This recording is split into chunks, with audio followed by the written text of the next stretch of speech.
Hello everyone, welcome to another broadcast of LMC Varsity Sports here on lmc-tv. I am Rob Moretti. We're finally here at the softball field at Rhinebeck late in the season, the first time we're seeing the Rhinebeck softball team. They're coming in 13-3. The visiting team, the Fox Lane Foxes, is 7-7. These two teams met just last week, Rhinebeck defeating Fox Lane in that one. So it'll be interesting to see how this one turns out. It'll be done in the circle for Rhinebeck when we come back on LMC-TV.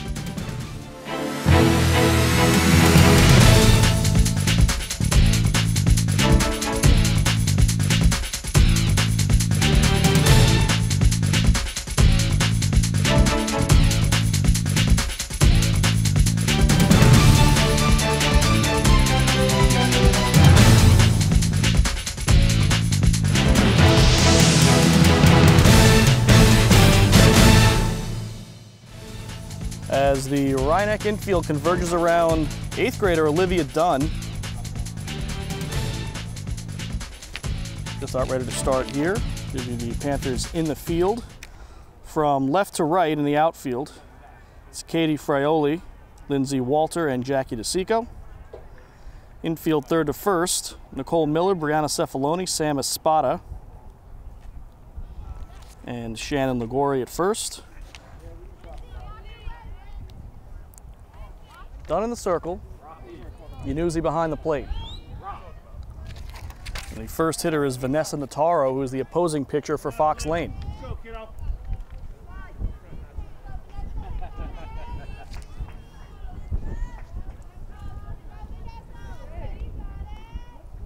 First pitch from Dunn is a ball.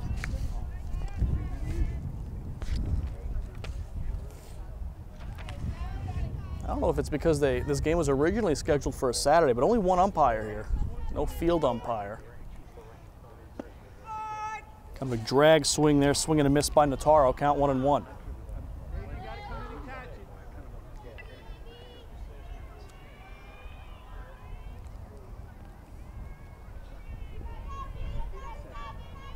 Nice sunny day. Originally, is that one, did it hit the bat or the player? That's the question. And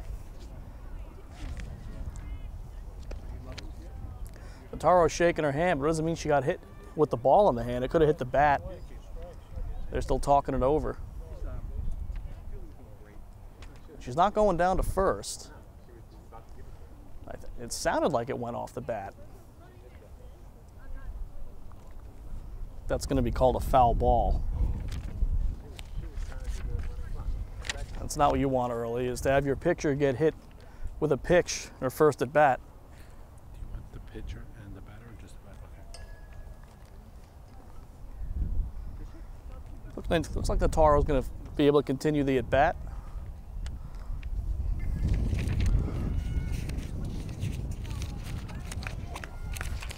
Looks like Fox Lane coach Anthony Rodriguez was pleading his case for a hit by pitch there, but if it hits the bat, it's a foul ball no matter where. And the count 1-2 on the leadoff batter Nataro. Pitch misses 2-2.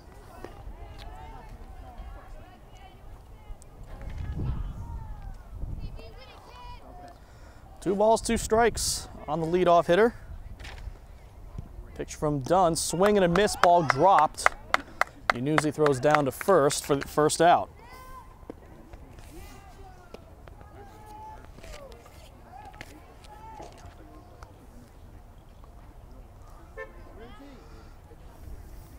We have Lucy Crarand, the center fielder for Fox Lane.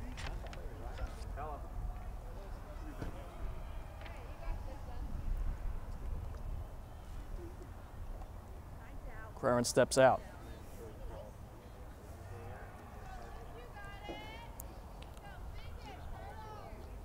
Said earlier, originally the forecast for today was for some possible rain showers, but it's turned to a real beautiful day here. This one hit towards first, foul.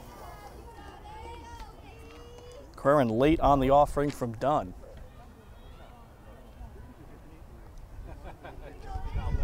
Didn't have a chance to talk to Coach Spadafino pregame. I don't know if they're resting King for the playoffs or if she's healing an injury, but I would guess an injury because she still has value as a hitter. Put her in the lineup.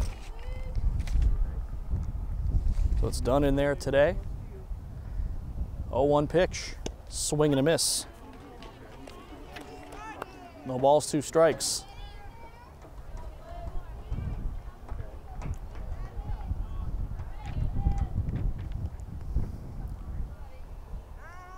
Craren calls time.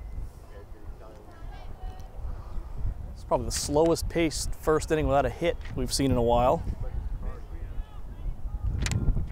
Without a base runner even. A lot of time between pitches. Here comes an 0-2. Missed outside to 1-2. Bit of a breeze today as well.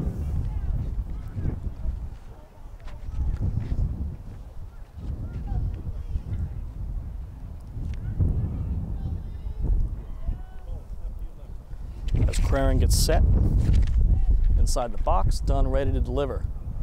1-2 pitch, outside 2-2.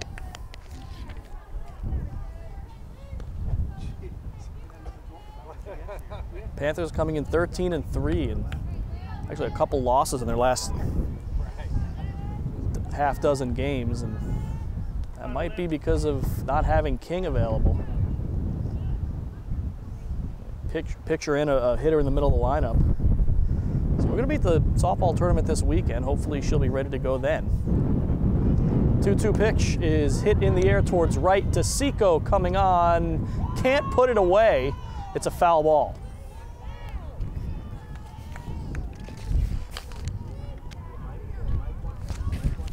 And you do score an E9 on that, prolonging the at-bat. Very catchable ball.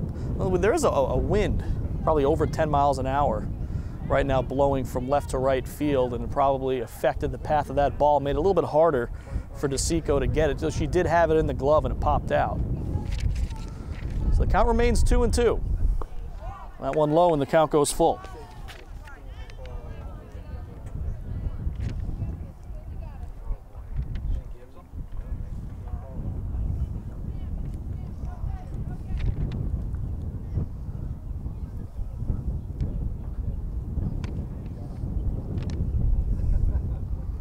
Be a payoff pitch from Dunn.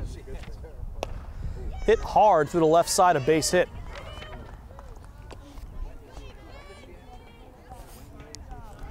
First hit of the day for Fox Lane comes with their second batter. Runner on first and 1 out for the third hitter, Alex Torrey.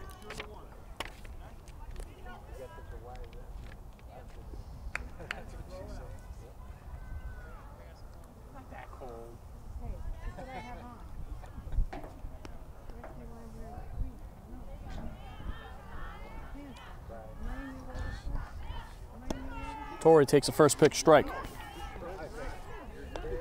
Dunn, an 8th grader, give her credit. In the early going, she's pumping the strike zone, not afraid even on that 3-2 pitch to throw a strike.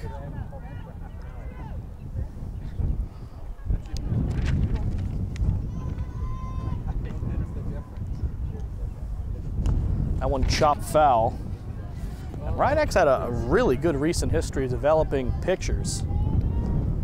King now, Jessica Calvini before her, all the way back to Samantha Labella back in the early 2000s.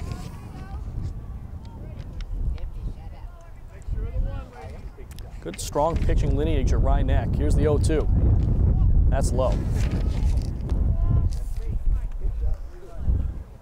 Pretty persistent breeze here. You expect the breeze to pick up and die down, but it's whipping pretty strongly here in the first inning.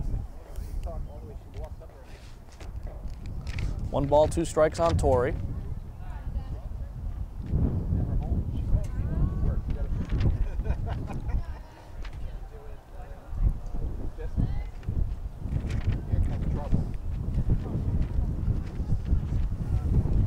Dunn ready to deliver. 1-2 is chopped towards third. Miller has to play back on it. Throw down to second, not in time, and everyone's safe.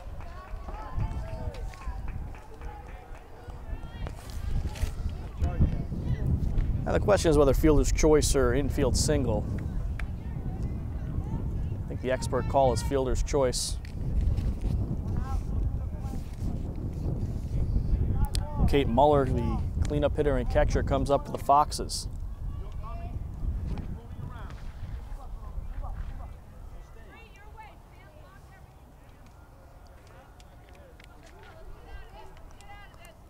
2 on, 1 out.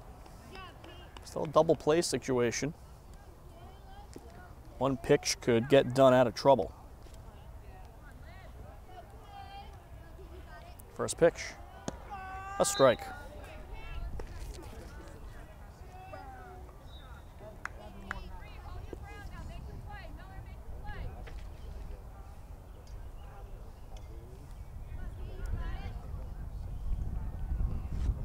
Oh, 1 is up high, 2-1.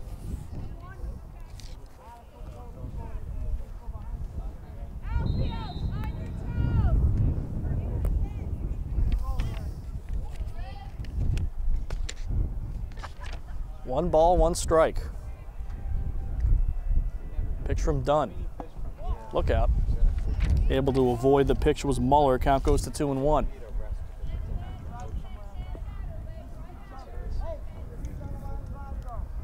We just found out during pregame that next we'll have a girls lacrosse playoff matchup for you from Amerenik. This one's fouled off right towards Kevin Duarte and behind him into the woods. Count 2-2 on Muller. The Tigers girls lacrosse team will take on Wappingers in a first-round matchup. That'll be following this game.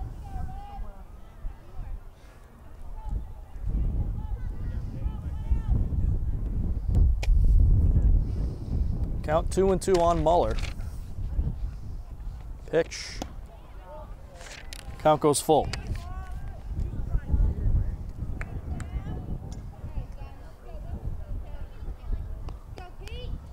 Look for a strike here. Don't want to walk the bases loaded.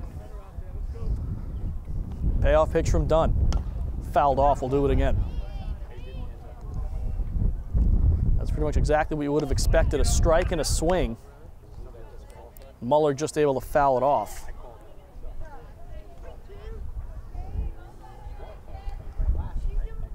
See what Dunn goes to this time.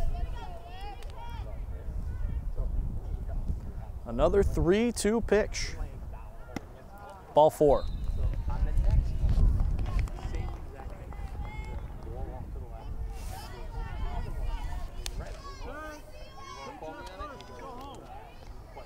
That brings up Maria Violante.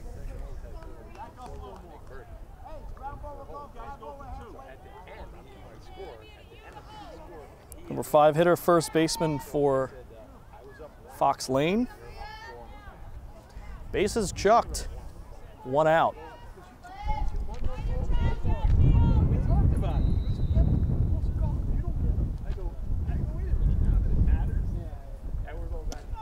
First pitch strike. And Dunn's been throwing a lot of strikes first pitch.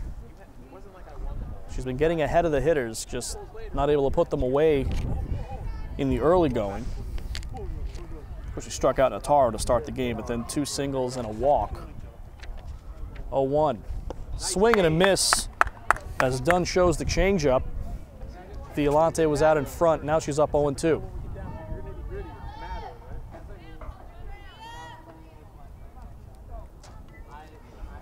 Dunn could really use a strikeout here.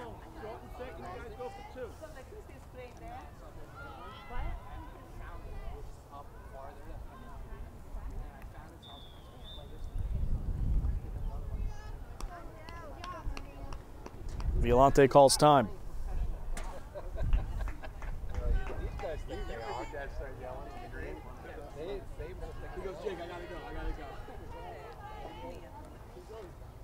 Oh, 0-2 pitch with the bases loaded.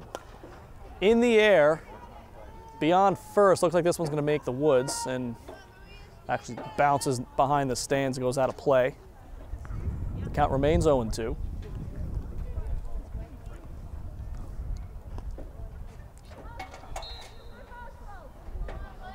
Dunn showing really strong poise. We've seen a few 8th grade athletes here at Rhinebeck really show some ability.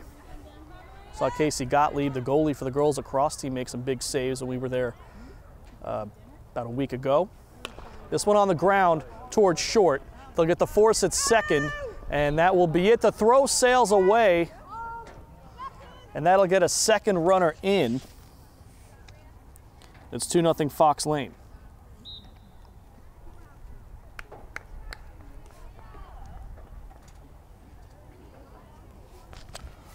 Let's get you up to speed on scoring. Craren and Torrey both score. Second run unearned on the error. Muller was put out on her way to second, and Violante, a single and an E4, moves her up to second base. So runner on second, 2 outs, and Tara Lombardi up to the plate.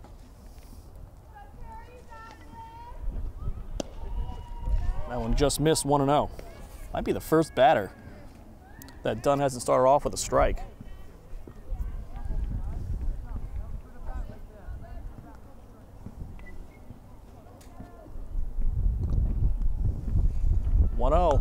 Change-up grounded foul.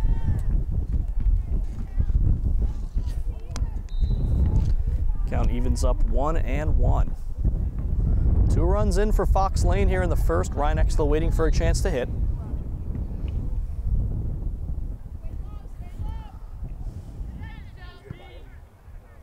One from Dunn. Hit in the air to right center, and a nice catch by Jackie DeSico for out number 3. 2 runs, 3 hits for Fox Lane. They lead 2-0 after a half inning. Rhinebeck coming to bat next. So the Foxes finish their warm-ups before the bottom of the first. We'll give you them in the field. From left to right, Sarah Pearl, Lucy Craren in center, Belle Denisi in right. Third to first, Alex Torrey, Tara Lombardi, Katie Freeman, and Maria Violante. Kate Muller behind the plate, and Vanessa Notaro in the circle, getting ready to deal the first pitch to the Panthers' leadoff hitter, Nicole Miller.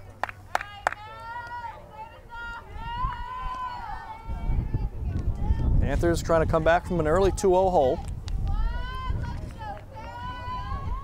Come on, 2-1. Miller shows bunt and takes a strike. Go, 2-1.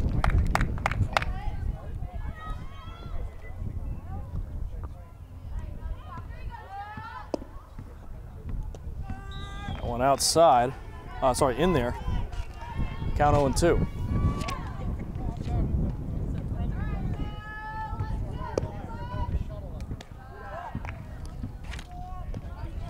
Count now 1-2. And the Notaro, one of those pitchers who whacks her leg every time she throws a pitch. It's kind of a timing release mechanism a lot of pitchers use, and almost wonder for the end of the game what hurts more, the arm or the leg. 2-2 pitch. Miller swings and misses. Out number 1. Now both teams start off the game with a strikeout.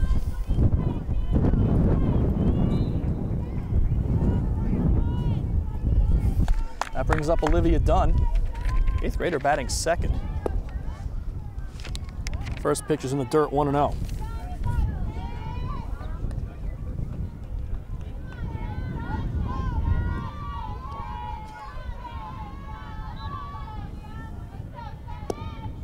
Pitch from Notaro, low again. And obviously down 2-0, even if you're down 1-0, you're probably gonna need base runners. Some good patience from Dunn. 2-0 pitch, ball 3.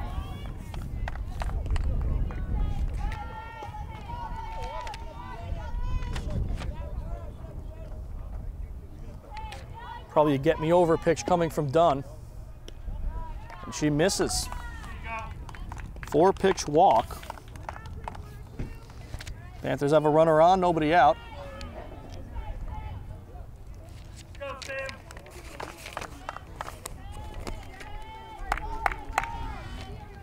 Bring up the catcher, Samantha Yanuzzi.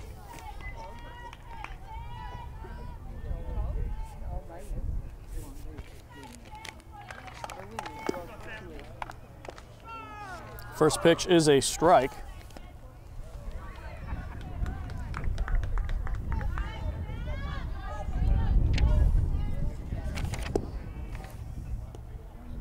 That one low, 1-1.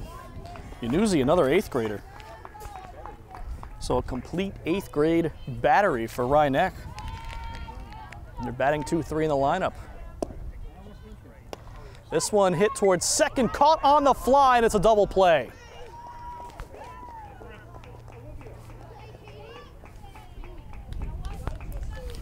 So 1, 2, 3 go the Panthers. They'll walk in between. No one left on base because of the double play. 2-0 Fox Lane after one. Bella Denisi leads off here in the top of the second inning. She swings and misses at the first pitch, and probably see a little bit more of that from Fox Lane, as Dunn was showing a lot of first pitch strikes. You'll probably see more Fox Lane hitters trying to attack that first pitch. Give Dunn credit, she kind of threw a little drop ball there. This one hit in the air to left, settling under it and making the catch for the first out was Katie Fraioli. He throws it. You hear him throw. He throws it. That'll bring up the 8-hitter Sarah Pearl. That's exactly what Dunn needed too, was a quick first out. Try to work through the bottom of the order quickly. First pitch is low.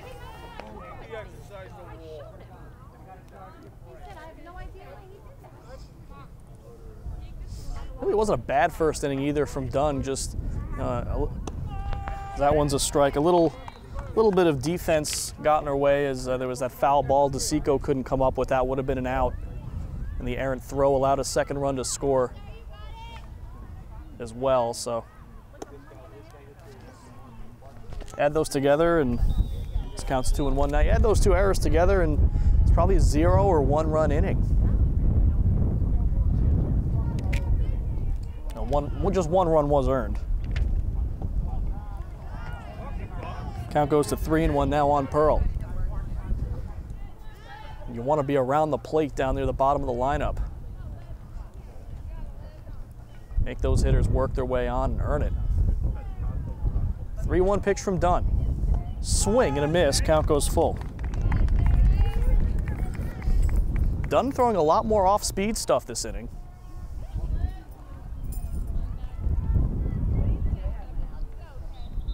Three balls, 2 strikes on the 8-hitter. Pitch, swing and a miss. Second strikeout for Dunn. She came back from down 3-1 in the count to pick up the strikeout. And now the base is empty and 2 outs for the 9-hitter, Katie Freeman.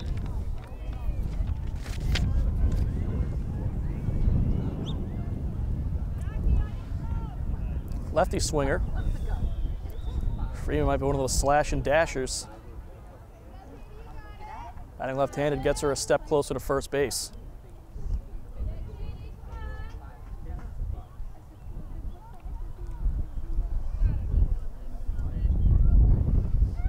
It's like Cephaloni coming in a step or two at shortstop. Freeman shows bunt and takes a ball.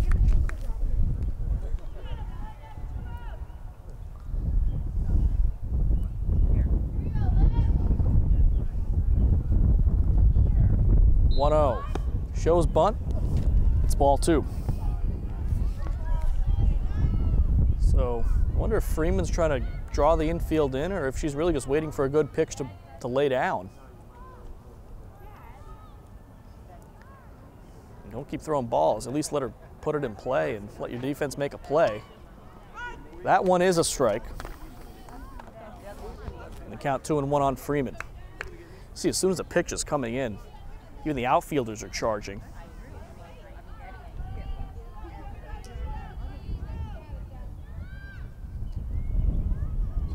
Two-one pitch.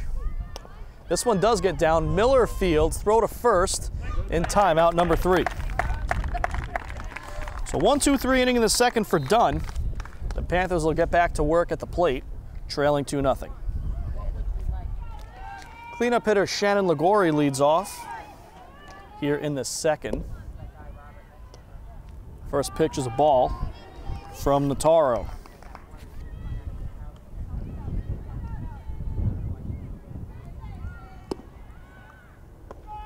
That one a strike. Panthers hitter showing a lot of patience for the most part at the plate. This one hit in the air to left. Settling under it and making the catch was Sarah Pearl for out number 1. Liguori just got under it a little bit.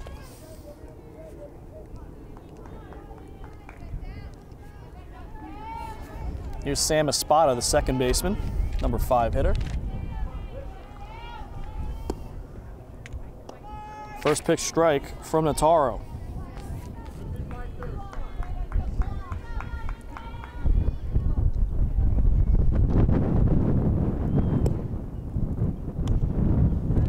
One and one.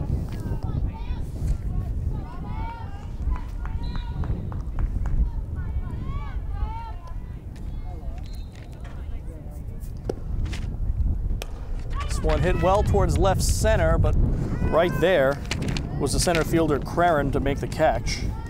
Must have had her shaded over towards left a little bit against the righty hitter. 2 quick outs for Notaro.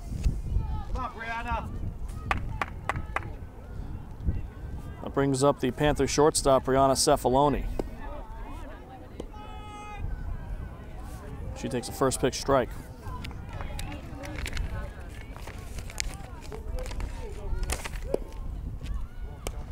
This one popped up on the infield and just hanging on for the basket catch was Freeman. So 3 pop outs that inning for Rye-Neck. After 2, they sent up the minimum. Back to the top of the lineup for the Foxes in the top of the 3rd. It's the pitcher Vanessa Notaro. Struck out her first time up. Done looking for more of that. Another show of bunt. The pitch is way low for ball 1. Sometimes that showing bunt just throws the pitcher off and can result in not the optimal release point, as you saw there. Shows bunt, gets it down.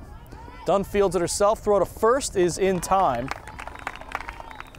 to Espada, who was covering, so you actually scored that a 1-4 as Liguori was charging in on the bunt. 1 quick out, and Craren up to the plate. She singled in her first at bat.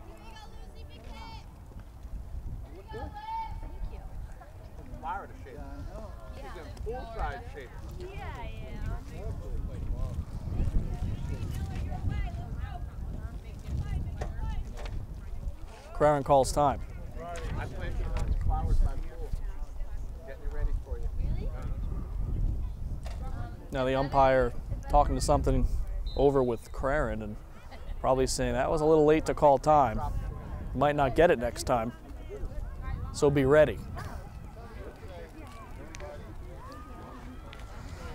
So here comes the first pitch from Dunn to Craren.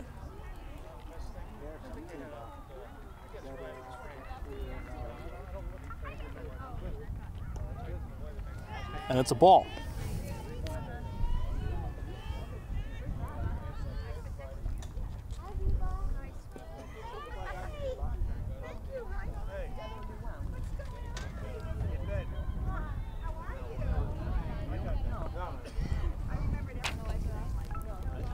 One 1-0 pitch, in there for a strike.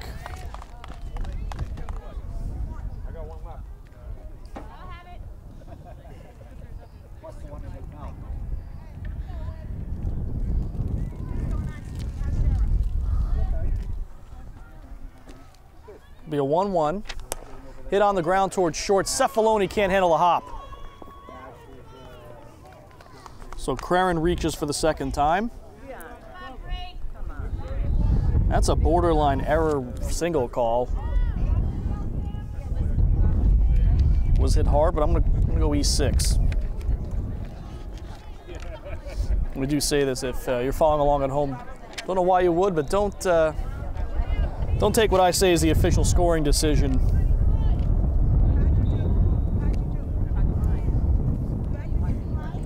Runner on first with 1 out for Alex Torrey. Grounded foul.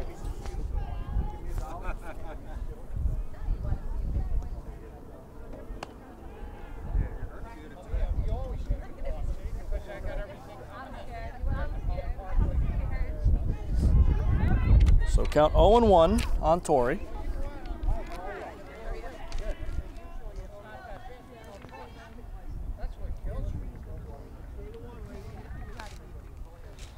comes the pitch from Dunn. Change up in there for a strike. That one was slow.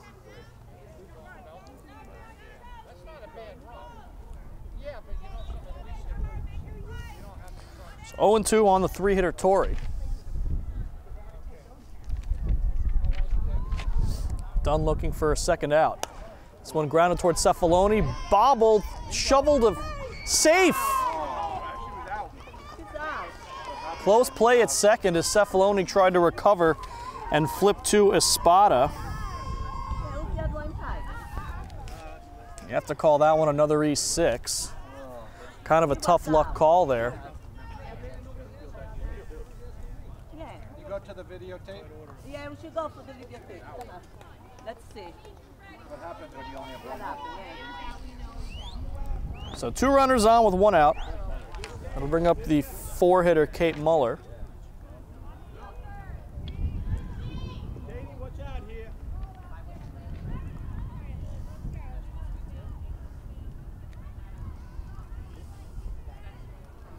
This one hit in the air towards right. DeSico in foul ground makes the catch.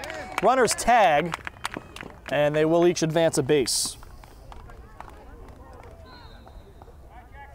So call it a sac fly as Craren and Torrey both move up to third base and second base respectively. 2 on, 2 out. And Maria Violante making her way into the batter's box.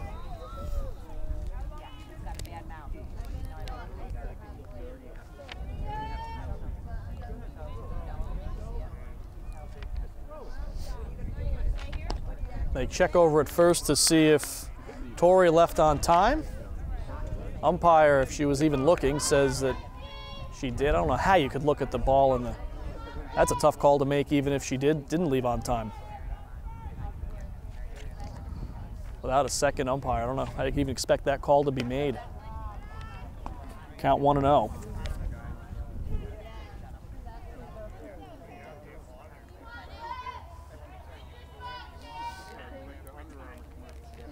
Violante with a single back in the first. That was the one that led to the error and 2 runs. So one of them an RBI.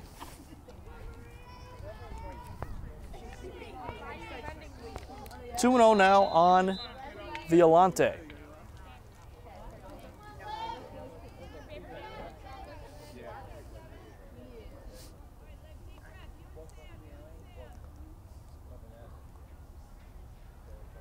Two-0 pitch. That's a strike. 2-1 now the count.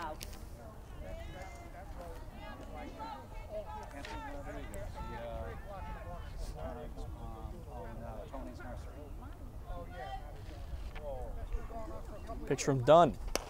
Line to right field. Nice stop by DeSico. She tries to get it in, but 2 runs are going to come to the plate and score. Meanwhile, the runner breaks for second, and the throw gets into center field. Backed up, though, by Walter. 2 runs score, and Violante has been the hot hand. 4-0 Fox Lane. What a stop, though, by DeSico out in right. If she doesn't make that stop, who knows how far Violante would have gone. So 3 RBIs now for her, and a meeting in the circle with Lombardi due up. So the team meeting on the infield is complete. Tara Lombardi will step into the box. We're ready to resume. So runner on second with 2 outs. 2 runs already in this inning. Pitch a strike. I've got those 2 runs as unearned because the batters reached on what I scored as errors, but the official score could easily have those 2 errors as hits, so it could be earned. Again, I caution you, don't depend on my judgment. The 0-1. Change up, just missed, 1-1.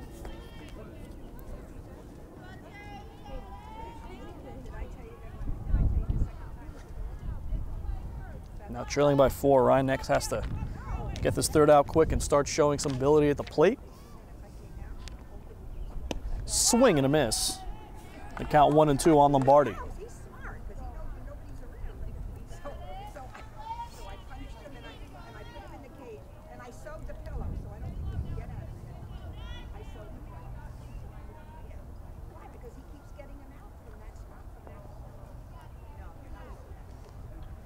1 ball, 2 strikes. The pitch is low. The count evens up at 2-2.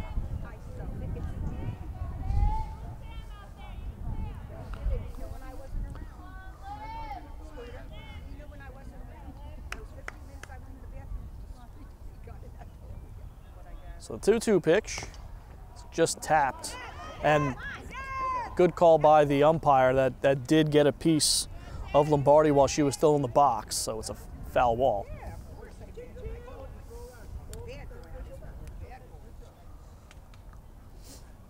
So we'll do it again, 2-2, 2 out, and a runner on second. Pitch from Dunn. On the ground towards third. Miller with the stop throw to first on target and in plenty of time for out number 3. 2 runs come in for Fox Lane though, and after 2.5, they lead the Panthers 4-0. Lindsay Walter, the 7-hitter, will get things started here in the third for Rye Neck, which takes the first pitch ball from Vanessa Notaro. Rye Neck hitting the ball in the air a lot. That one low, 2-0. Last 4 outs, actually technically 5 outs, have come on pop-ups. 4 actual pop-ups, and the first one to end the first was a double play. They caught Dunn way off of first base. Walter starts with a 3-0 count. And Rye Neck needs some base runners. So look for Walter to take here.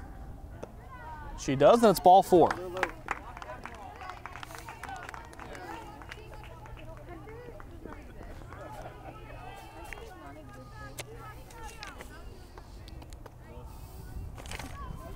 We'll bring up Katie Frioli, Panther left fielder. And looks like Coach Jones Bedafino has something she wants to put into Frioli's ear.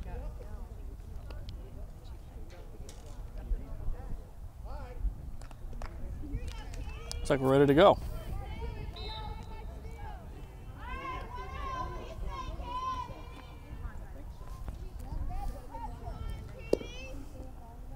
That one low. Walter thought about going but stayed. A good block by the catcher Muller.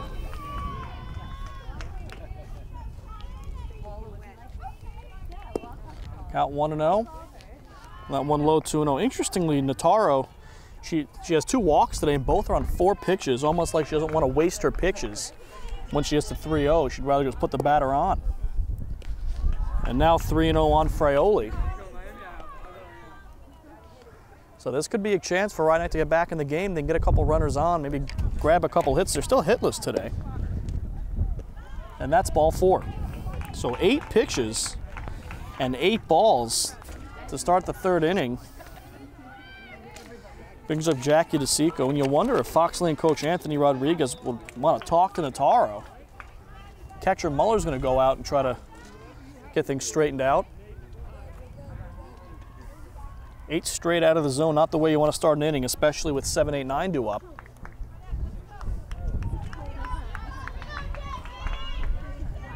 DeSico, who impressed last year as a freshman. You've seen her hit the ball with some authority. First pitch from Notaro. There is a strike. I have high doubt that DeSico was going to swing at that anyway.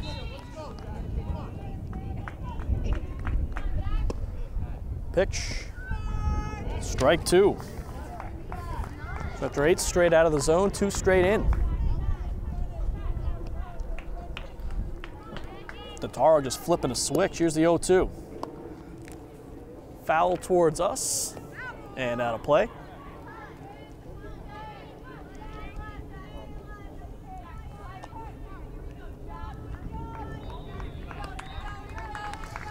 After DeSico, it'll be the top of the lineup with Miller. So Rye Neck would love for her to get on and have the top of the lineup go to work. Swing and a miss though. Second strikeout today for Notaro.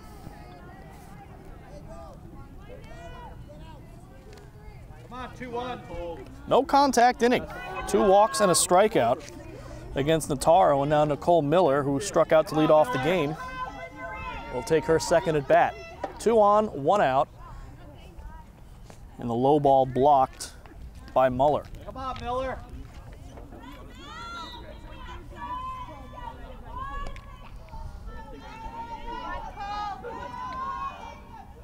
One 1-0 pitch.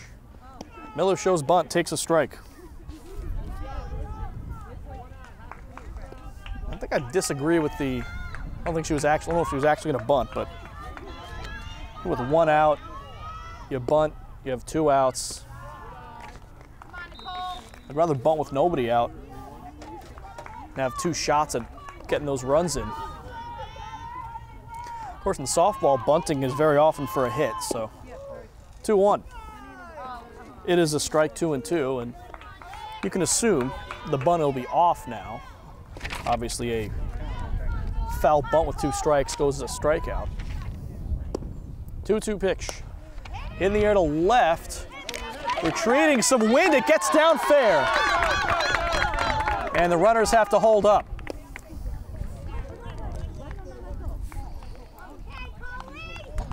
Single for Miller and moves Walter up to third and Fraioli up to second. First hit of the game for Rye-Neck, and really that wind makes it really tough as Pearl was going for it. She thought she was under and just kind of floated back into her left. First pitch to Olivia Dunn is low for a ball.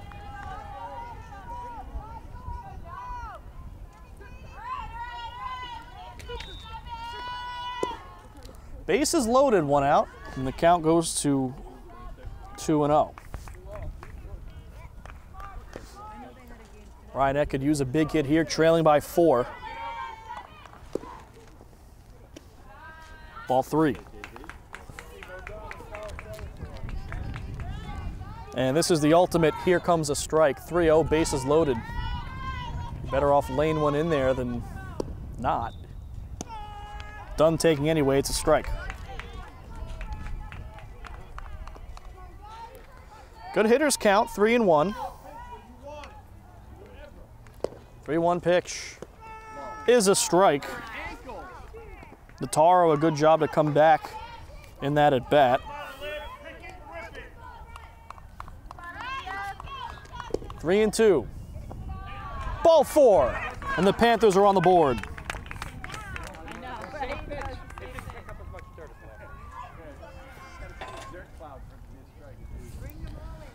Third walk in the inning surrendered by Notaro. Bases remain loaded. It does go as an RBI for Dunn. Samantha Yanuzzi up to the plate. If she can get one in the gap, she could tie the game. That one's ball 1.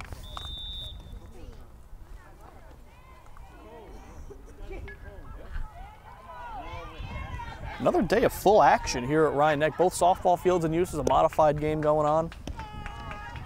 That one a strike to Yanuzzi. Got a girls lacrosse game and a baseball game also going on. A lot of activity here at Rye-Neck. Busy athletic program. 1-1 pitch. Yanuzzi hits it on the ground to short. They flip to second for 1. That's all they'll get, and a run scores.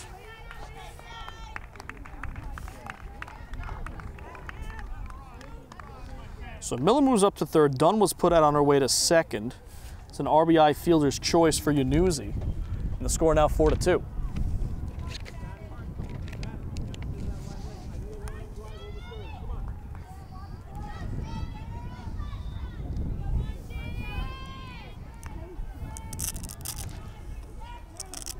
Shannon Liguori up to the plate. She calls time. First and third, 2 out.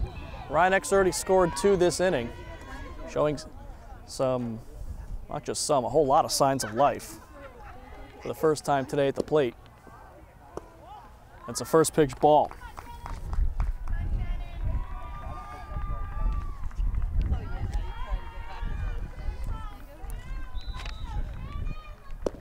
(1-0). 2-0 on Liguori. You could say there's a base open. The base isn't first, though. It's second. But then with the spot on deck, I don't know if you really want to play with fire that way. 2-0 pitch in for a strike. LaGuardia hit one pretty good her first time up, got a little bit under it and flew out to left. 2-1 pitch. This one hit on the ground towards short. And Lombardi just steps on second for the third out. The Rhinebeck Panthers score 2 runs on 1 hit, 3 walks, and a runner left on base. 4-2 Fox Lane after 3 full. 7-8-9 due up for Fox Lane here in the top of the 4th inning. Bella Denisi, who flew out to left her first time up, will start it off. And it's a first pitch ball from Dunn.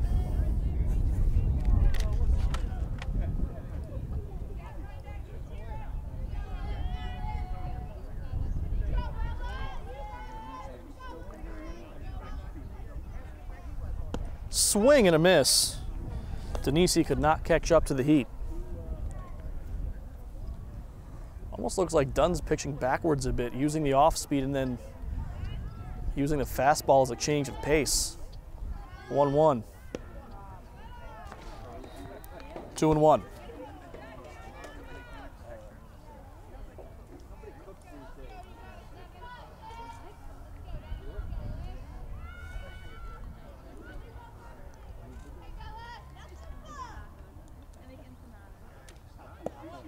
That one inside, 3-1 on Denisi. The old adage is don't walk the leadoff hitter. I look for Denisi to get something to maybe she can handle here. 3-1 pitch. Did she go? It's a strike.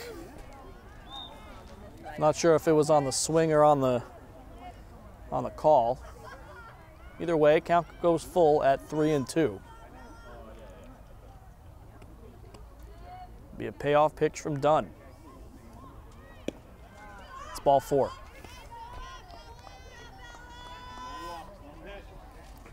Second walk issued today from Dunn.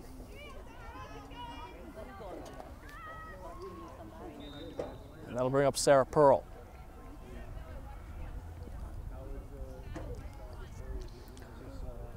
Pearl worked the count full. Her first at bat and struck out.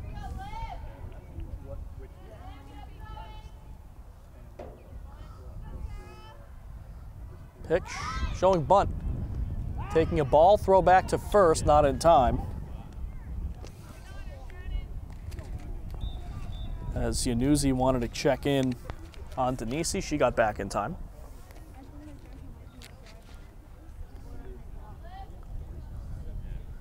Be a 1-0 pitch from Dunn to Pearl, showing bunt, and that's a foul ball. I don't even think Pearl wanted to bunt that. I think she was trying to pull back, but the ball found the bat. The count goes to 1-1.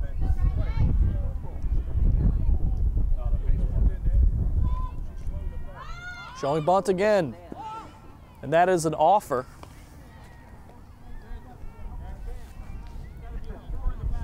I believe the count was 1-2. I think, yeah, it is 1-2. The umpire said offer, but didn't say strike, although it is a strike if she offered.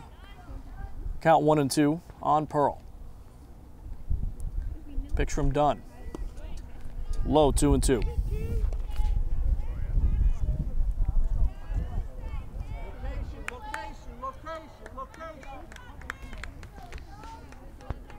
Two balls, 2 strikes. Runner on first, no outs. Pitch. Count goes full, 3-2.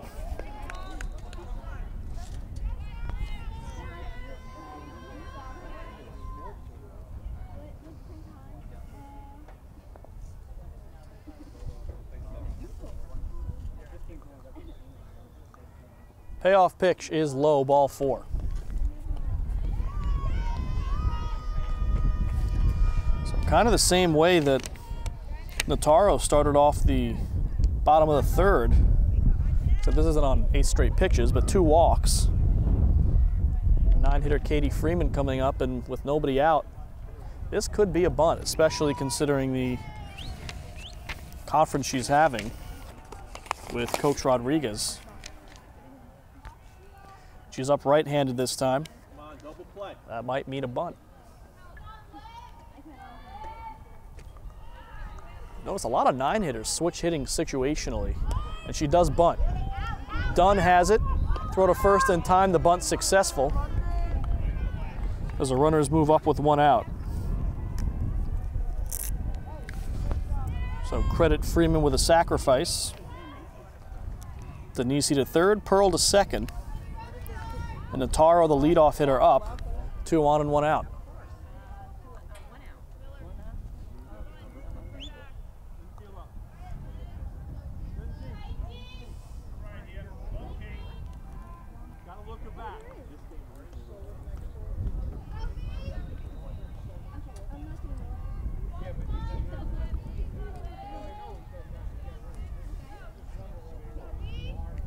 Pitch, shows bunt, gets it down. It's a squeeze. And they're gonna get the out at first. Runner did not break for home. Great defensive job by Dunn. She's able to check the runner back to third and then throw Nataro out at first. Prevent the run from scoring, now 2 outs. That's good poise, especially from an 8th grader to know exactly what she was doing fielding a bunt. Executed to perfection. And now Lucy Crarand up second and third, 2 out. Dunn with a chance to work out of trouble. Probably won't see a bunt here. That one buzzes Crarand inside 1-0. Crarand is 1 for 2, a single and reached on an error, 2 runs scored.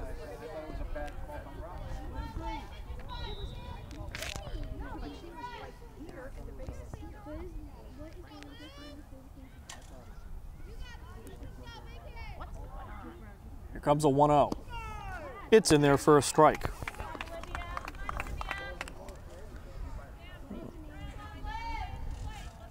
This is a time you want to tell your defense to get ready because Crarand has put the ball in play twice and hard.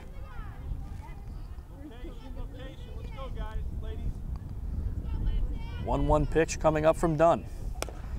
Put in play hard. Diving stop by Cefaloni. They get the force at third.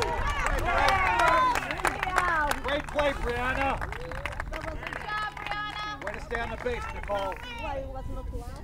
That's a 6-5, and they count the run unless I'm missing something. Thought that was a 3rd out. Well, Denise scores. Not sure where the out came from, but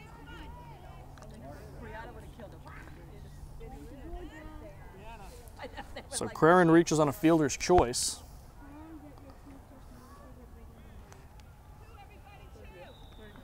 Nataro, maybe she was called safe. I missed something, that's obvious. Torrey takes a first pitch strike.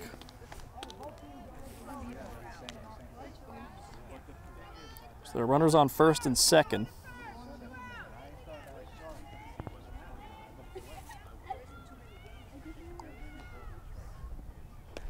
This one fouled off 0-2.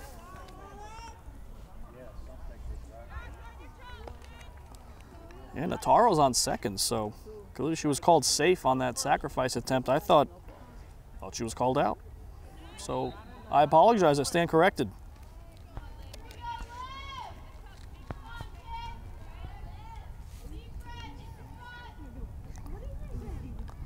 Oh, 0-2 pitch on the ground. That's a fair ball down the third baseline. Fraioli gets it in, but a run's going to score. Moving up to second is Crarand. Nataro comes all the way around to score, and it's 6-2 now in favor of Fox Lane.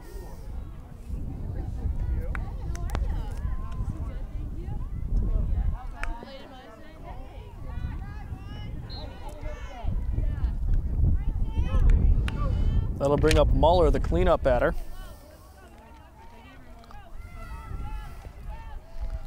A walk and a sack fly, so that's it's an 0 for 0.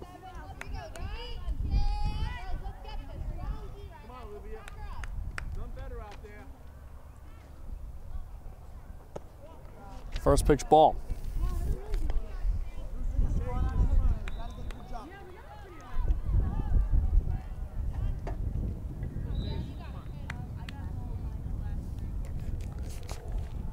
One 0.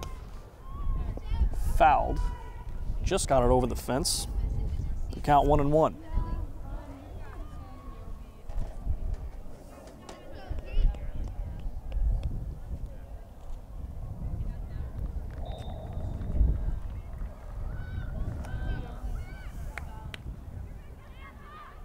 They get the ball back.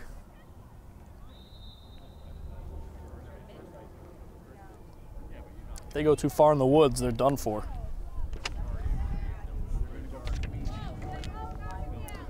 One count on Muller. Runners on first and second, 2 out. That one gets away from Yanuzzi. Both runners, excuse me, will move up.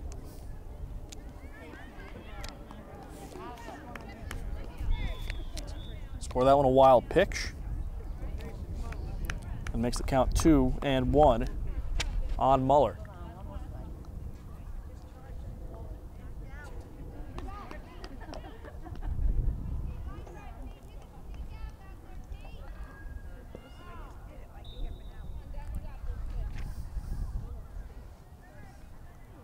Two one.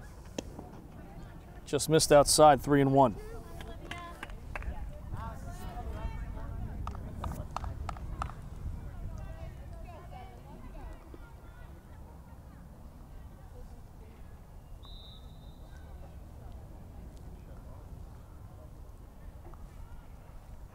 One pitch. Hit in the air to center. Going back is Walter. Not going to be able to get there. 2-run score, a 2-run double for Muller. And it is 8-2 Fox Lane.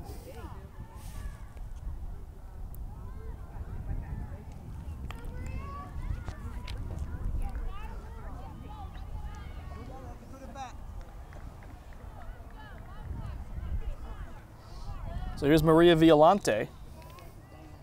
She's 2 for 2. 3 runs batted in. And she takes a first pitch ball.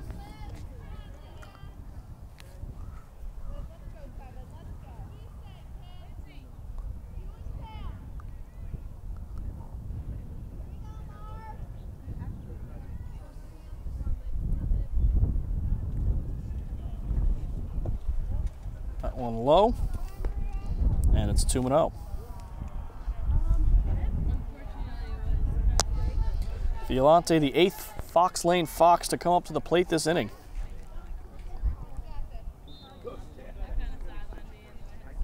Right after Ryanek cut a 4-0 deficit into 4-2. This is not what they wanted to do, as the count goes 3-0 on Violante.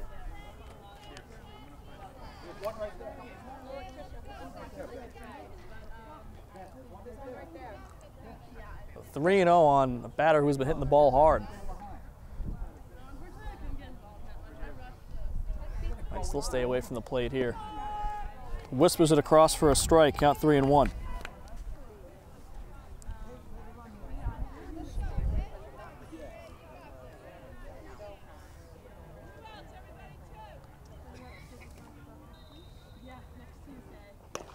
Hit on the ground towards third. Miller fields cleanly. Throw to first in time for out number 3.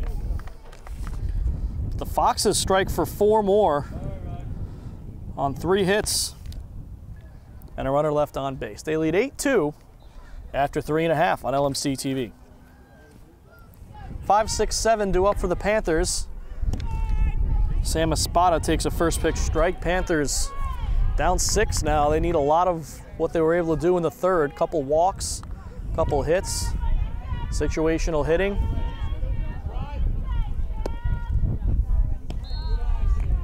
Count 1-1 on Espada. And Notaro has shown that she can get a little wild at times. So Ryanek needs to be a little bit patient.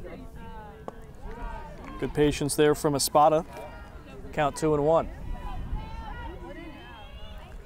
Just one hit for Ryan, but those 2 walks they were able to turn into runs. Notaro deals low, 3-1 on Espada.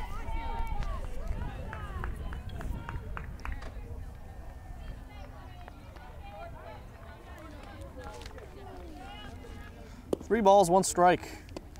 Foul tip, and the count goes full.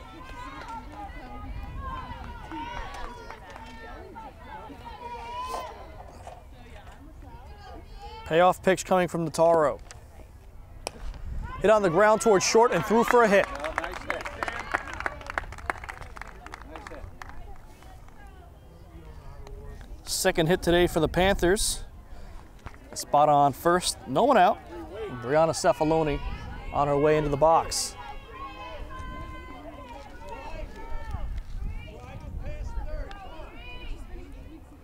First pitch, Notaro throws a ball. Cefaloni was showing bunt, pulled it away.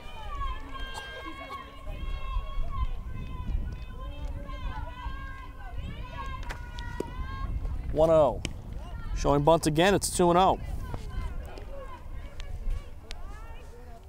And Rodriguez wants to have a talk with Notaro. And we'll take a break and come right back. So the count 2-0 on Cefaloni. We're able to get back to action. She takes a strike from Notaro. Ryan in need of a lot of base runners. Keep the conga line moving is what they need. 2-1. Swung at a high pitch. It looks like it's going to get over short, and it does fall in no man's land. But they're going to get the force at second. As Espada thought that ball was going to be caught. So just a fielder's choice for Cefaloni. I think you scored that 7-4 as the left fielder picked up the ball. Well, your average everyday 7-4 put out. Nothing unusual about that. Runner on first is Cefaloni with 1 out for Lindsay Walter, who takes a first pitch strike. Walter walked on 4 pitches to lead off the third, scored the Panthers' first run, and that was last inning. 0-1. Put in play towards third, could be 2, but the throw gets away. Go on, Brady. Go on, Brady. Cefaloni on her way to third, safe.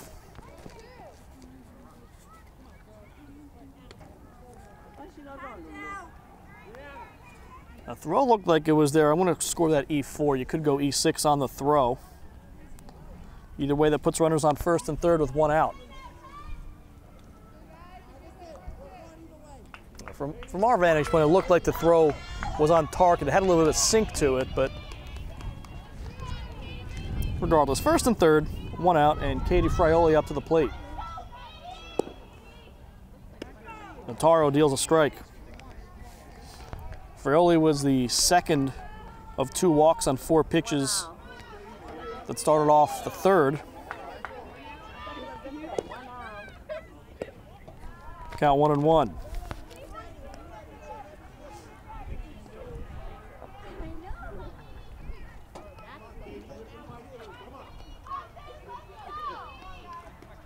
One pitch. There's a strike, and it's 1-2 on Frioli.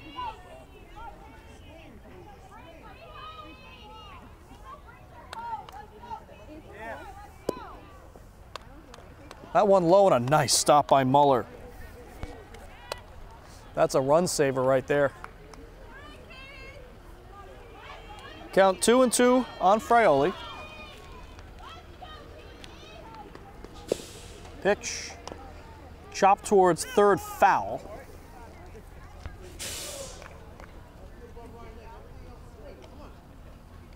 So we'll do it again. Count remains 2-2. Looks like that girls lacrosse game is wrapped up. Looks like the visitor was Westlake. 2-2. Popped up.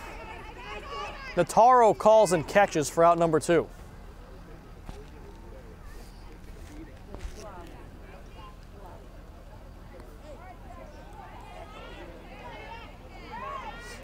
So that'll bring up the 9-hitter, Jackie DeSico.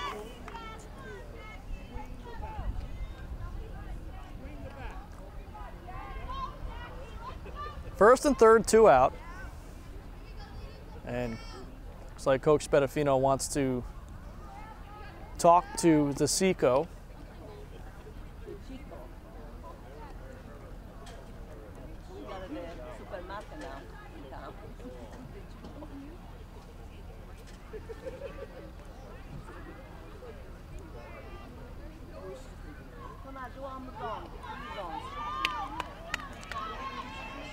Now we're ready to get back to action. First pitch. Hit towards left, right there was Pearl, didn't even have to move a muscle. So well hit, but not the spot they needed it to go to. 1 hit for the Panthers, 2 left on base. The score remains 8-2 Foxes after 4 full on LMC Varsity Sports. 6-7-8. Up for Fox Lane, Tara Lombardi. The Foxes shortstop. Takes the first pitch strike from Dunn. Lombardi 0 for 2. Fly out to right. And a ground out to third. Only Fox not to step up to the plate last inning. She hits one to the right side. Looks like this is going to fall in. Foul ball.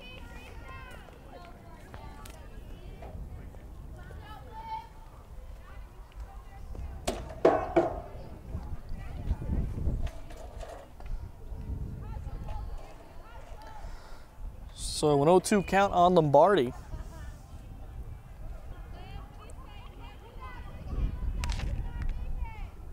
Swing and a miss. Might have chased one. Strikeout number 3 for Dunn.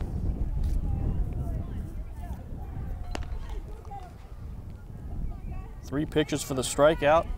Bella Denisi making her way up.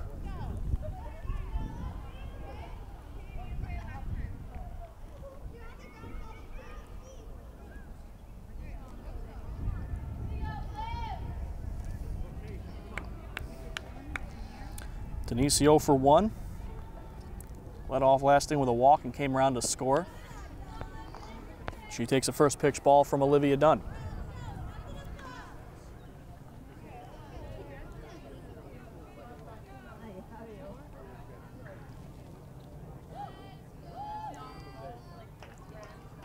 A 1-0.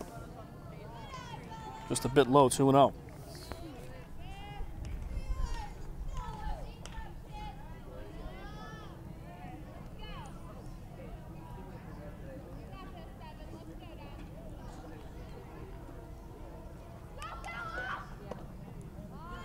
That one a bit low as well, 3-0.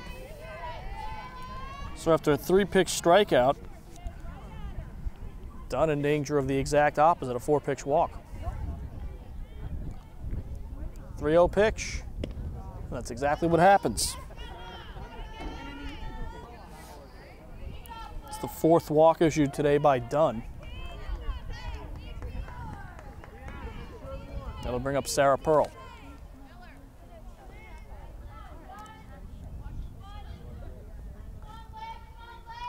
One on, one out.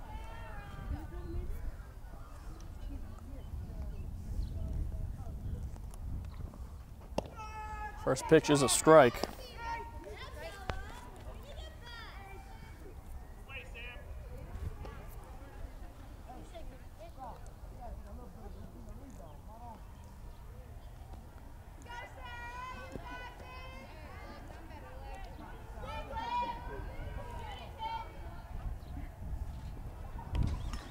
Fouled off by Pearl, count 0-2.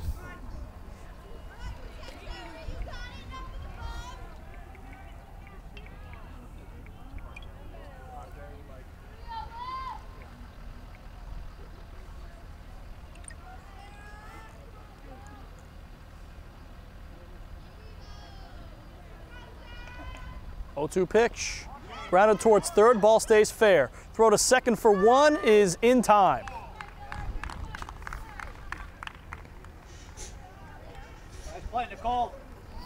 So Pearl on first with a fielder's choice. Denisi erased on her way to second, 5-4.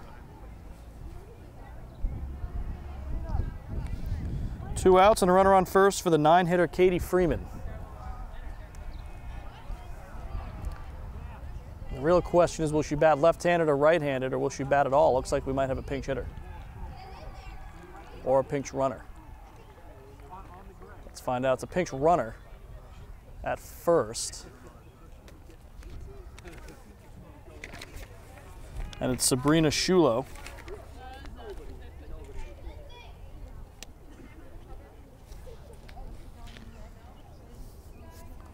So Shulo running for Pearl and Katie Freeman batting left-handed at the plate.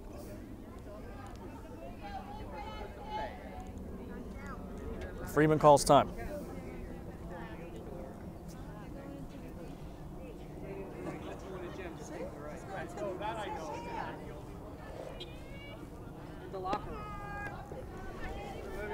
First pitch is a strike from Dunn.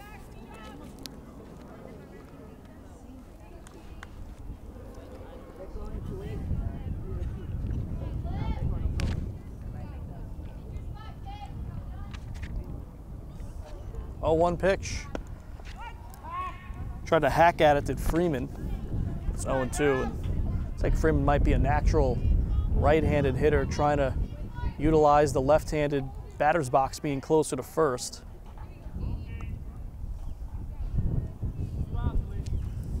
No balls, 2 strikes on Freeman. Put in play. Dunn fields, throw to first. Safe.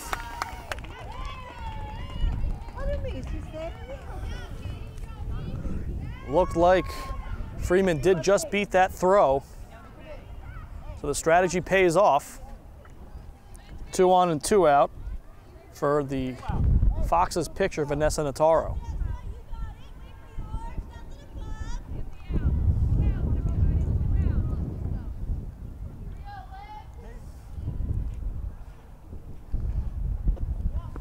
That one low, 1-0 on Notaro,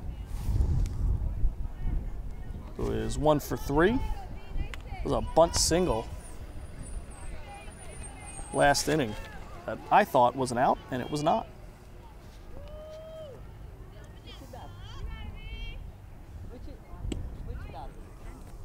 2-0 on Notaro.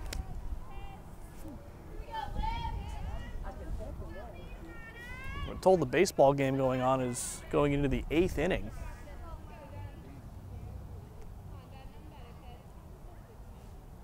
And following on Twitter, Mamaroneck and New Rochelle in a big game in baseball, is that one misses 3-0. Mamaroneck was trailing 1-0 heading to the 7th. That was a game for the league title. We're waiting to receive word on what happened. Looks like they tied the game.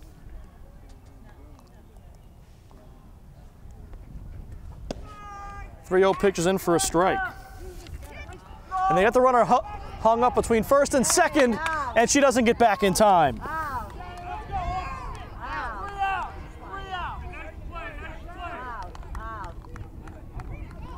I think that goes 2-6-3, and arguing the call is Rodriguez. She tried to swim move back in. Hard to tell whether she got that hand back in time. Either way, that's the 3rd out.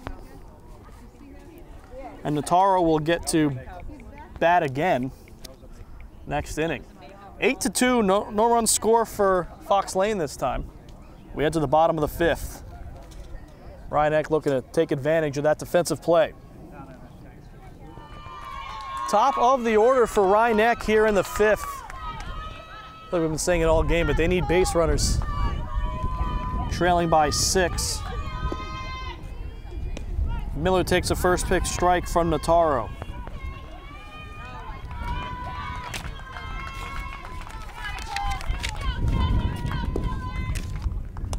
This one, look out. And it misses our equipment by about 2 inches.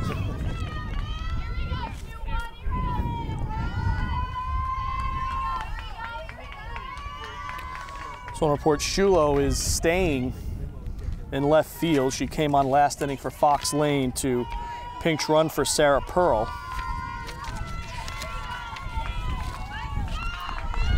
Count 0-2 on Miller. This one hit down the left field line, foul and out of play.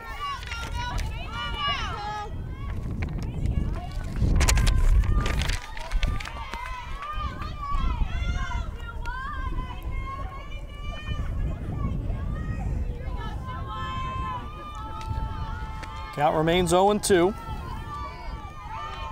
Miller, who is 1 for 2 on the day.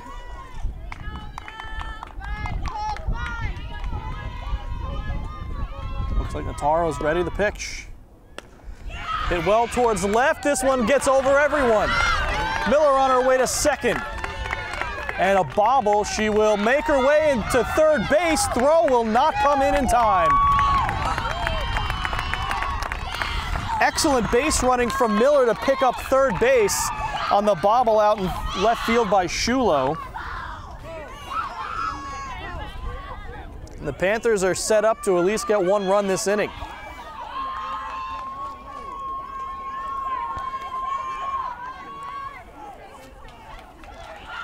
Dunn up to the plate, 0 for 0 with a couple of walks, and she takes a first pitch strike.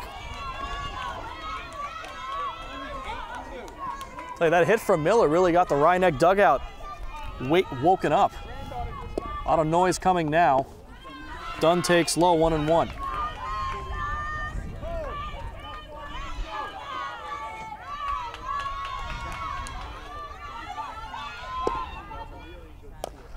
This one on the ground towards short. A run will score.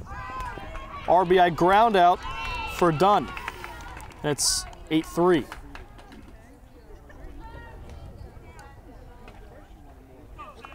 Second RBI for Dunn despite not having a hit. First time was on a bases loaded walk. Bases empty with 1 out for Samantha Yanuzzi.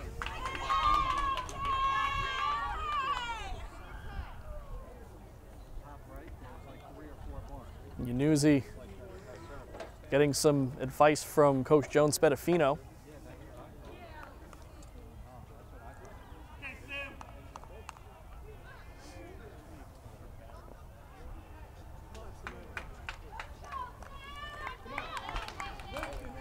Yanuzzi 0 for 2. She does have an RBI and a fielder's choice. The first pitch from Notaro is a strike.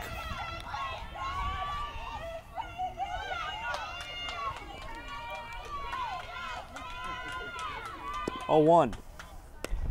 This one hit towards right. The wind picks it up, and it's caught. That was not an easy catch out there by Denise.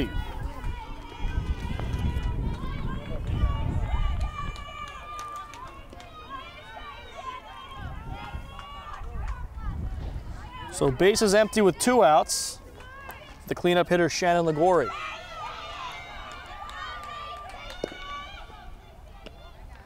First pitch inside, ball 1. Ligori 0 for 2. She's put the ball in play both times. A 1-0. 2-0.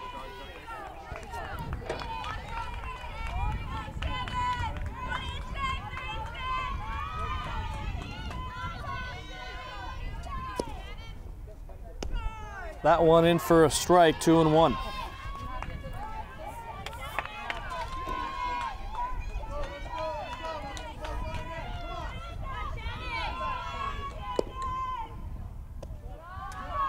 That one low and away. Count goes 3-1 on Ligori.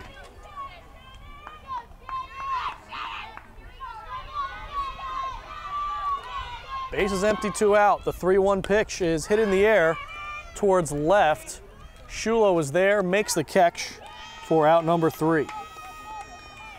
Panthers pick up a run on 1 hit. They reduce the deficit to 5. They trail 8-3 after 5 played here on LMC-TV. So Vanessa Notaro leads off. She actually had a full count on her when Katie Freeman was picked off of first base.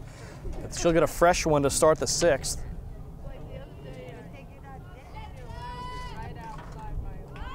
And she bunts. Dunn field, throw to first.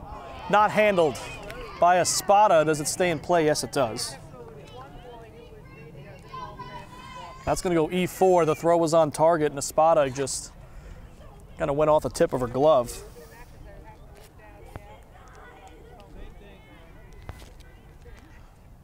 So Lucy Crarend up to the plate.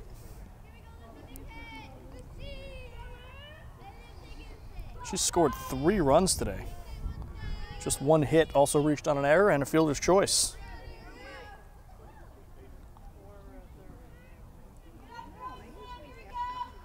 She shows bunt. Pulls it back and takes a ball.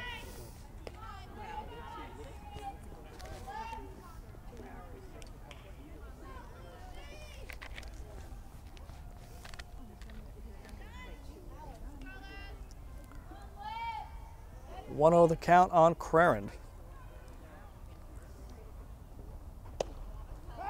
On a ball, they got another runner picked off. Safe at second. They're saying the tag came in high and Natara was able to slide in safely, so give her a stolen base.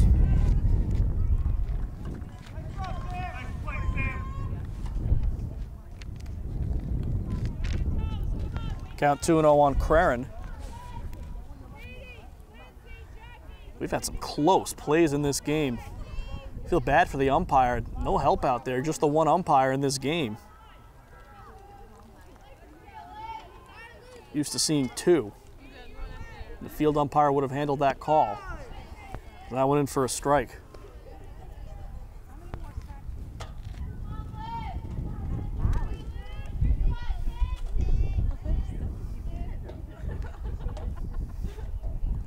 Two balls, 1 strike on the Fox's 2-hitter.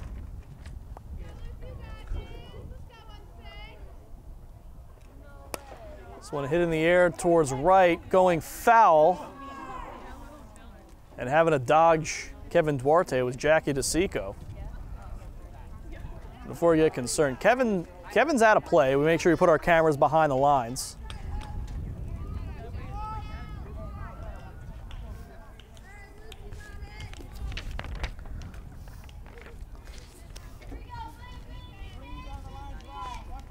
Count 2-2 on Crarend.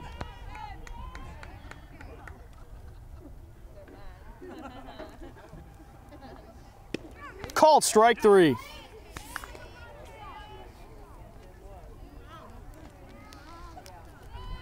Fourth strikeout today for Dunn in the first looking. That brings up Alex Torrey.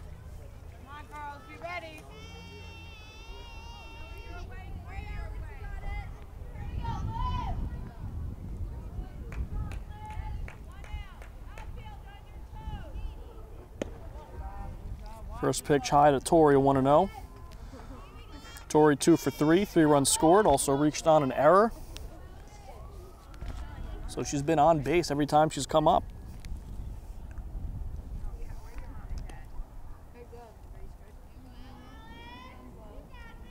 (1-0). Hit well towards center. Walter can't get there. Coming home is Nataro. The score will be 9-3. Torrey will stop at second, an RBI double.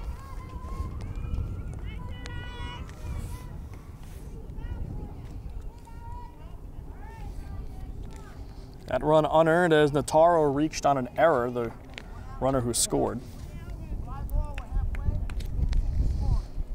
So runner on second, 1 out, and Kate Muller up to the plate. Had a booming double, her last at bat. She is 1 for 1. This one on the ground towards Miller. Nice pick. Throw to first in time. Throw back to third. Not in time. So Torrey advances on the throw.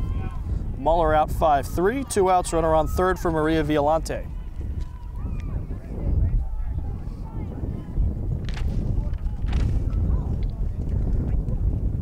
Boy, these weather people. They had a 30% chance of rain, cloudy skies. That is not what happened. It is mid-60s, beautiful day, not really a cloud in the sky.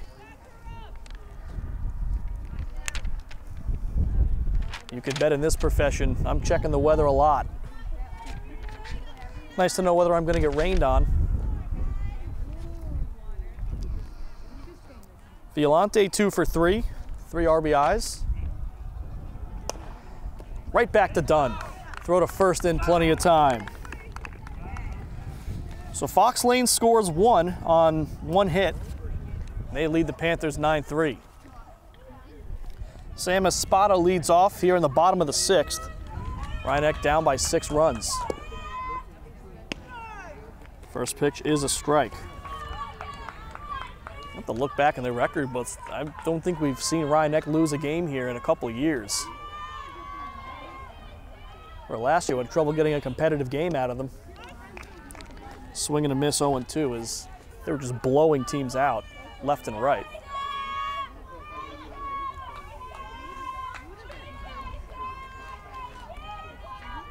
Oh, 0-2 on Espada. Good patience to take one low. They count 1-2.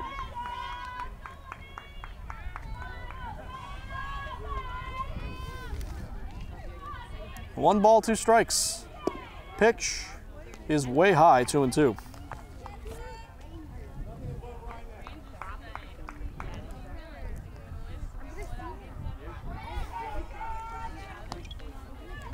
And Mamaroneck, the New Rochelle baseball game we mentioned earlier, it's in the bottom of the 8th.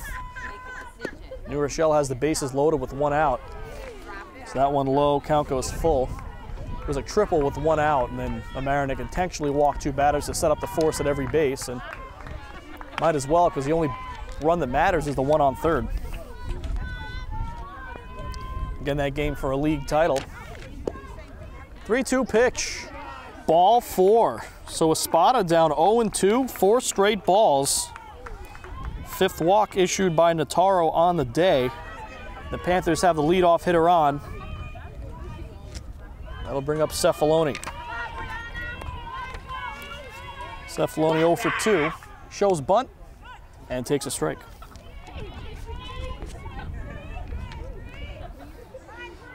Both Lohud and MSG Varsity are at that game. How about that? We just get word that actually got a game here. This one hit towards second and not caught, but do they have a force at second base? Safe, but off the bag, and they tag her out. We'll take a quick break. So 1 on, 1 out. Lindsay Walter up to the plate. First pitch is a ball. Sam Espada had to be helped off the field, and we hope everything's okay with her. And we'll see in the bottom of, in the top of the next inning what the Panthers do defensively. As Espada was playing second. Count 1-1 on Walter. She's 0 for 1 with a walk and a run scored. 1-1 pitch. Inside, 2-1. We do want to update you. We got word that New Rochelle with a squeeze play just beat Mamaroneck in baseball to take the league title. This one on the ground towards third. Could it be 2? They go to second for 1. They get the out at second, but safe at first.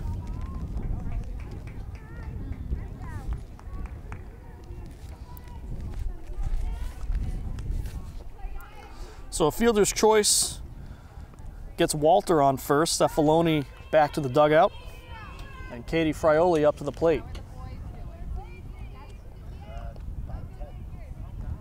We get word that the Rhinebeck baseball team, who was playing a game at the same time, is in the 10th inning. Luckily that game going quickly, or else, who knows, is a strike, but the ball gets away. Walter down to second on the pass ball.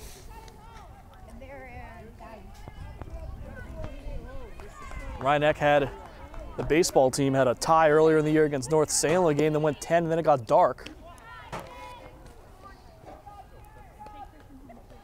Count 1-1 now on Frioli. Otherwise, they are an undefeated team. Last time I checked, 14-0-1. That one low, 2-1 on Frioli.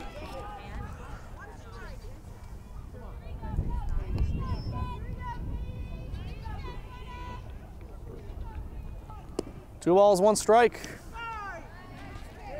2 balls, 2 strikes now on Frioli.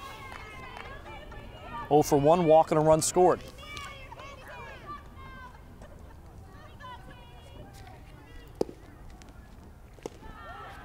That one low and the count goes full 3-2.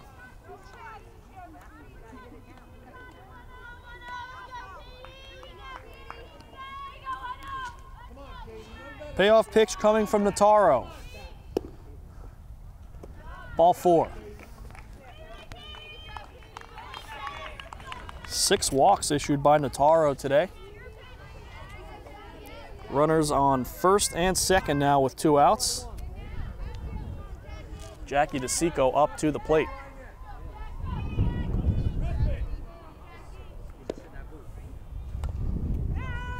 First pitch fouled off by DeSico.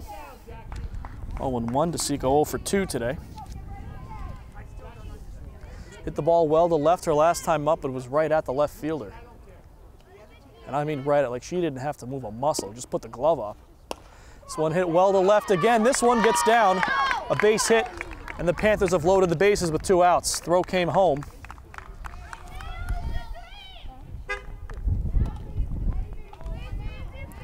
So the bases loaded for Nicole Miller, and Miller had that big triple her last time up and scored a run. Trailing by 6, you'd like to knock a few runs off that before the 7th. And that pitch is a strike to Miller.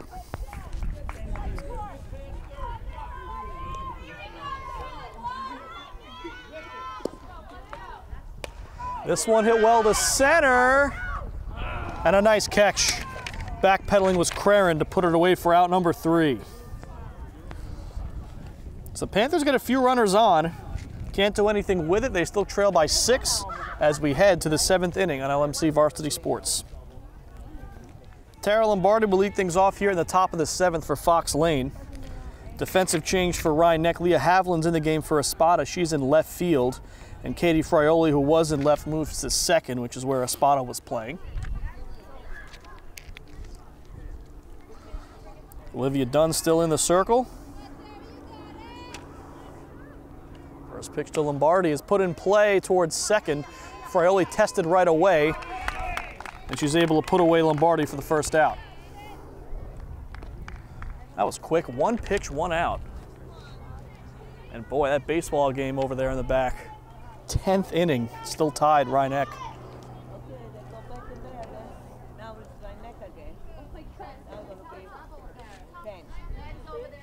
That'll be a story you'll want to read in the newspaper, however that one turns out. Denise up to the plate, 0 for 1 with 2 walks. First one is low. Count 1-0 on the Fox's right fielder.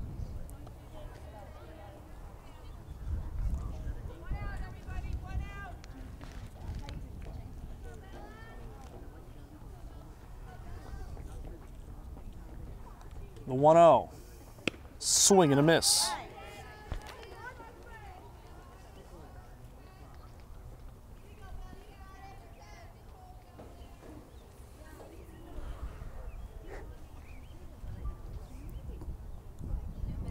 One pitch from Dunn is outside, 2-1.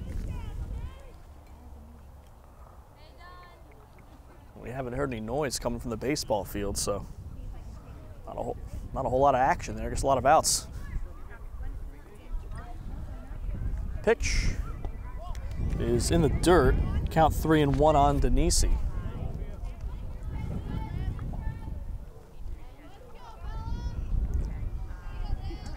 Three balls, 1 strike, 1 out here in the 7th. Fox is leading Rhinebeck by 6. Pitch popped up towards first. Ligori puts it away for out number 2.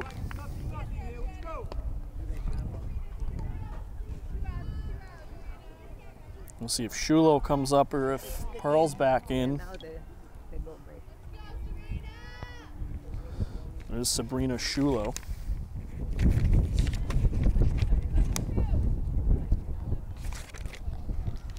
Her first at bat. Pearl, while she was in there, doesn't matter. This one's hit to short. Cefaloni field throw to first in time, and a 1-2-3 inning for Dunn and the Panthers. Last lick's coming up. Panthers trying to come back down 6 next. 2-3-4 to get it started for Rye-Neck.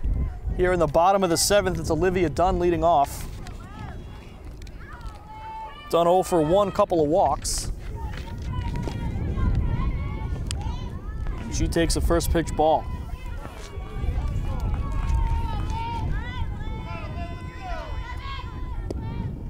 1-0, 2-0.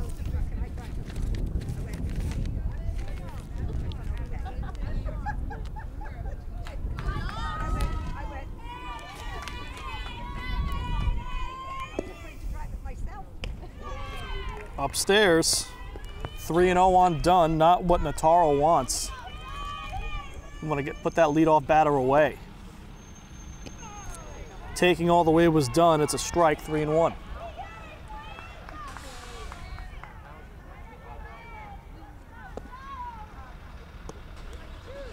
That one in for a strike, so Nataro coming back in the count. It's gone full after she started off Dunn 3-0. Ball 4. 7 walks issued today by Nataro. 3 of them were Olivia Dunn.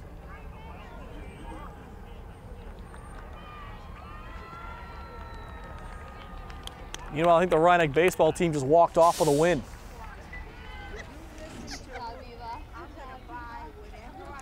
Here's Samantha Yanuzzi.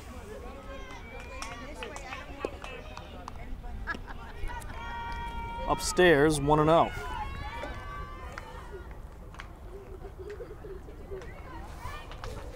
The baseball team here remains undefeated. That one low, 2-0. Want to remind you next, we got some playoff girls lacrosse. Mamaroneck will take on Wappingers in a first-round matchup. That one to strike to count 2-1. And next weekend, we're going to have the softball tournament here. Rye-Neck taking on North Salem in the first round. We'll have both of Rye-Neck's games in the tournament.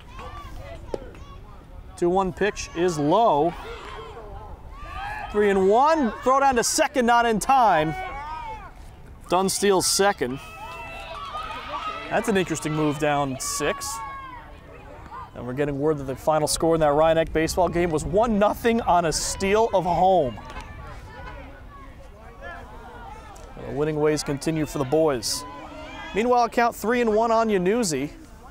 Runner on second, fouled off, and the count goes full. Also next weekend, if they advance, could have another Mamaroneck girls lacrosse playoff game, could have a boys lacrosse game, could have some baseball or softball. A whole lot of possibilities at playoff time. This one, back to Nataro, who bobbles, and everyone's safe.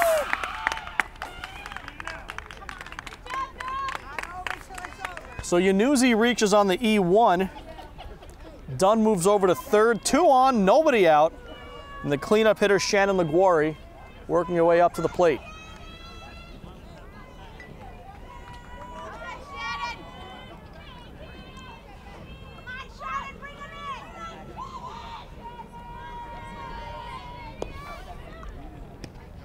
First pitch is a ball. LaGuarri 0 for 3. She's put the ball in play every time she's been up. Couple fly balls to left. And a ground out to short in between. This is her 4th at bat. Count 1 a strike, count 1-1.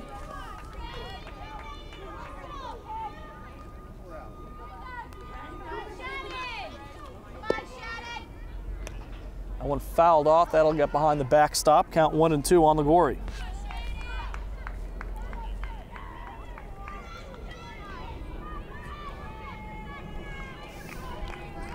Nataro trying to pick her way out of a bit of a jam. Called strike 3. It's the 3rd strikeout today from Nataro through 6 1/3. And Leah Haviland, a late entry, but also one of the captains on this team.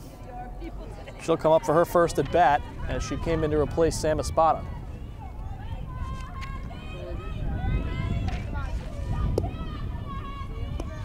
First pitch is a strike. 1st and 3rd, 1 out. The Panthers trailing by 6 here in the 7th. 1-1 now the count on Haviland.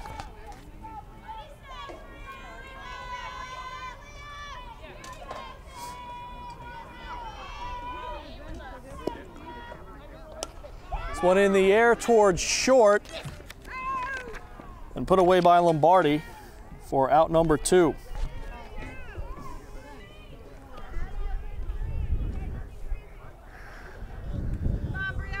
So Brianna Cefaloni, the last hope for the Panthers.